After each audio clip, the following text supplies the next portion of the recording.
Making his way to the octagon, we have an MMA Den representative, weighing in at 71 kilograms. Please put your hands together for Taron Shahnazaryan.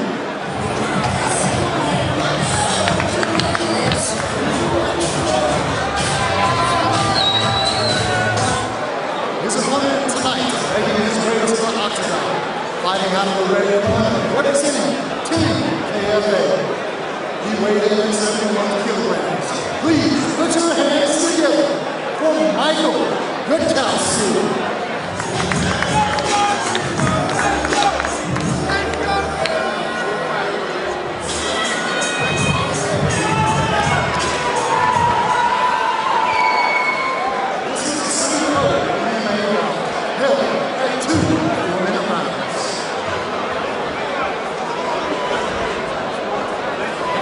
MMA at semi-pro, 2 4-minute rounds, as you heard from Pierre, RMC, Taron Shahnazaryan versus Michal Gutkowski. And again, as in each of our fights, there's a distinct height advantage, and this time it's to the red corner from Team KFA, Gutkowski.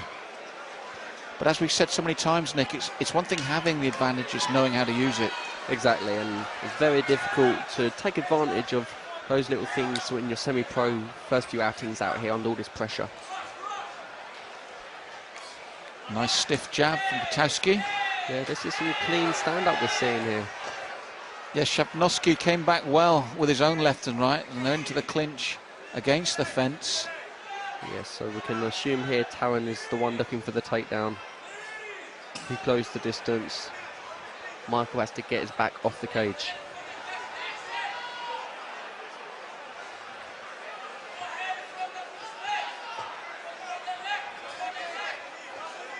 And then just been warned about using the cage there, but good knees to the inside of the thigh. Those really do sting. They don't look like a lot, but a full power knee to the thigh really deadens the leg. It's a good little distractor as well, because Taron's just looking for that opportunity to drop down, I think, and get the takedown. Short right hand. Oh, the second right hand landed very strongly, Nick. All sorts of trouble for Michal Gutkowski. He's done well to stay on his feet there, but he needs to close the distance and clinch, because he's still wobbly, he's still rocked. Well, he just took another big right hand. Amazingly, I thought that one would send him down, but now he's coming back. It's a very quick recovery. I think Taron was stunned that he couldn't put him away, to be honest. Well, that last right was the last of 3, and it landed cleanly. I mean, the nose of Michal Gutkowski is bleeding, but what a strong young man. That would have put a lot of men away. And I think you're right. I think Taron was a bit shocked there that that effort didn't reap a knockout. I think they've both earned each other's respect now. We've got a real fight on our hands. Yes, it stayed upright the whole round. And Gutkowski coming back very strongly after it looked like it was all over for him. Taron should try and land that overhand right again. That's what started things off for him earlier in the round. Yeah, it's just got a bit scrappy now, as you'd expect. They've expended a lot of energy, and they've both landed with hurtful combinations, and it's just a little bit ragged. The nose bleeding freely now, but he comes back strongly again. Michal has backed Taron up across the cage there. Taron reverses it, and they're back into that high clinch position against the cage. Well, it's from that high clinch that Taron first landed the 2 bombs of right hands.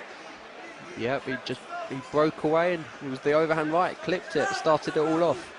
But again, maximum credit to Michal there for surviving that onslaught.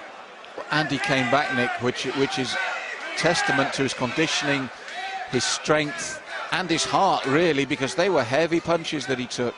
Absolutely, and Michal's got double underhooks here. Let's see if he can link his hands together, maybe suck the hips in and secure a takedown. Little knees to the midsection, and Leon separates them again. Intriguing first round. The nose damage there you can see for yourselves very clearly. Yes, that blood coming through Michal's nose is bound to affect his breathing, so he's having to breathe through his mouth instead. But he's got a good jab when he uses it.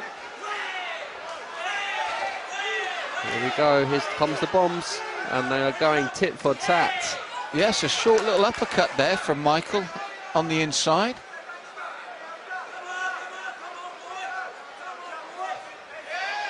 And a nice little left hook. Stiff jab there, nice and long. Well, the thing is, Nick, when they don't get carried away with what we call like the bloodlust, they're both very technical boxers. Yes, both got a lot of skills. At the moment, it's coming down to heart and conditioning because they're pretty evenly matched. Yes, you'd have thought after the first 30 seconds it was only going one way, but despite all the blood on him, Michael has really been a big part of this fight. And I find overall, if you look at the round in its entirety, very difficult to separate them. It is. Taron sort of had a game plan. It looked like he wanted to get the takedown, but if you realise for that full 4 minutes, it never happened. Everything remained upright. Yes, maybe he's not trying to get the takedown. Maybe he just wants to rough Michael up against the cage because we're yet to see him actually shooting for the legs or try any trips or throws. But I've got to say, Taron's looking the more tried of the two here. Michael just has that look in his eyes. He wants it that bit more. And as we said, he's got a very nice stiff left jab, which he turned into a hook as well. So he's a good boxer when he wants to. And again, that little jab just shifted to a left hook.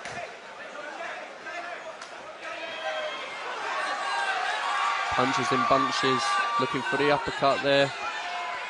A couple of knees came in as well. And as you said, I think the momentum has shifted as the round went on. Survived that early onslaught and came back strongly. Yeah, not too much action happening here from the clinch.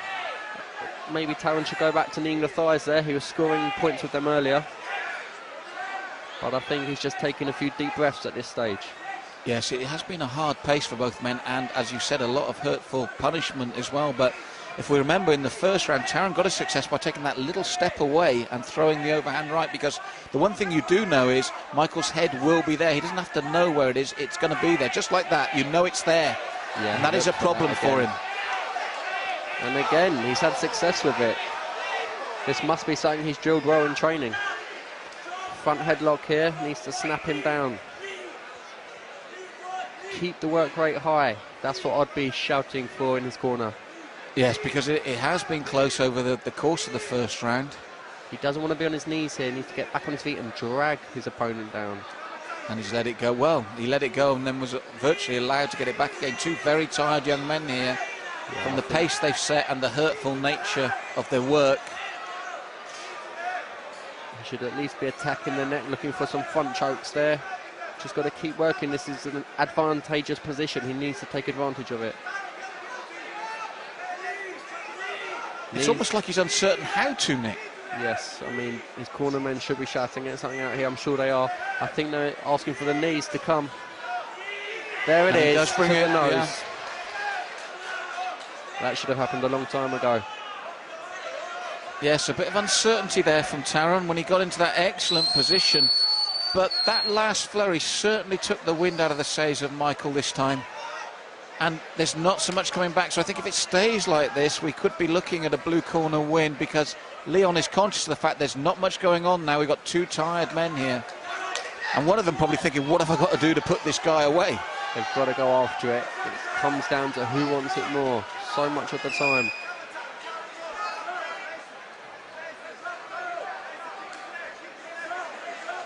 The judges are looking to see who wants it more. And I think with those low leg kicks and the way he came away from that last clinch, I think Taron is just about convincing them, especially in this round. Yeah, I mean, the low kicks at this stage aren't going to do much. But again, it's a good jab from Michal Gutkowski when he wants to use it. But I'm saying he's tired now, in survival mode. Taron's got to let his hands go. Yeah, he's pushing forward. Oh, the kick is just a matter of balance and timing, and for me, that could decide it for the judges here now. Yeah. Perfect timing in a round as well, Nick. It was a very powerful low kick, as you say, perfect timing, just got a sweep off it. He needs to keep working now. Non-stop action.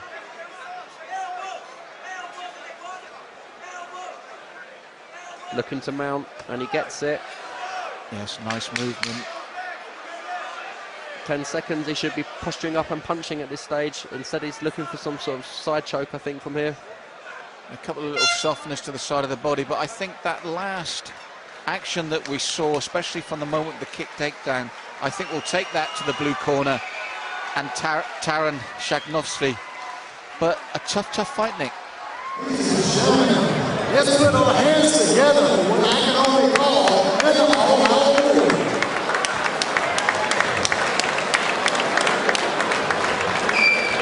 This fight has gone to a judge's decision with the scores of 2018, 19-19, and 18-20, resulting in a draw.